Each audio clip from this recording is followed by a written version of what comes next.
রহমতুল্লাহ দর্শকবৃন্দ, আমি মহসিন চৌধুরী স্টুডিও থেকে আজ থেকে আমরা শুরু করছি আত্মশুদ্ধি বা নিজের ইসলাহ ঠিক করার জন্য 7 দিনের জার্নি।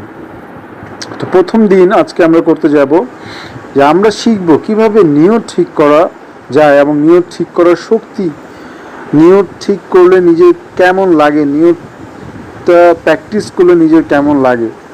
তো চলুন কথা না বেরিয়ে শুরু করা যাক।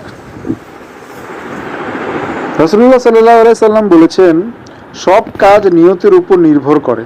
বুখারী শরীফের হাদিস।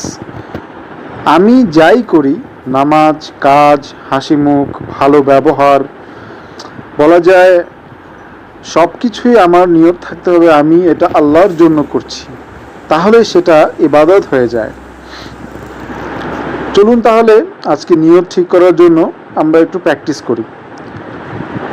10 বার আমার সাথে সাথে বলুন, আমি এটা আল্লাহর সন্তুষ্টির জন্য করছি, আমি এটা আল্লাহর সন্তুষ্টির জন্য করছি, আমি এটা আল্লাহর সন্তুষ্টির জন্য করছি, আমি এটা আল্লাহর সন্তুষ্টির জন্য করছি, আমি এটা আল্লাহর সন্তুষ্টির জন্য করছি, আমি এটা আল্লাহর সন্তুষ্টির জন্য করছি, আমি এটা আল্লাহর সন্তুষ্টির জন্য করছি, আমি এটা আল্লাহর সন্তুষ্টির জন্য করছি, আমি এটা আল্লাহর সন্তুষ্টির জন্য করছি, আমি এটা আল্লাহর সন্তুষ্টির জন্য করছি।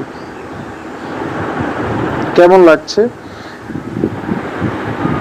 আজ আপনি অন্তত 5টা কাজ যখনই আপনি করতে যাবেন, করবেন, এই নিয়ত করবেন বা কাজটি করার যখনই হয়তো বা প্রথম প্র্যাকটিস না থাকলে ভুলেও যেতে পারেন, তো করার মধ্যে মধ্যে যদি মনে পড়ে যায়, আপনি সাথে সাথে নিয়ত করবেন, আমি আল্লাহর জন্য, লোক দেখানোর জন্য নয়, আমি এই কাজটি করতেছি।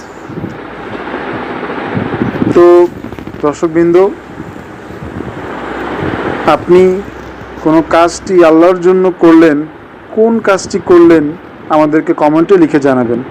আজকের মতো এখানেই, দেখা হবে পরবর্তীতে। আসসালামু আলাইকুম রহমতুল্লাহ, ভালো থাকবেন।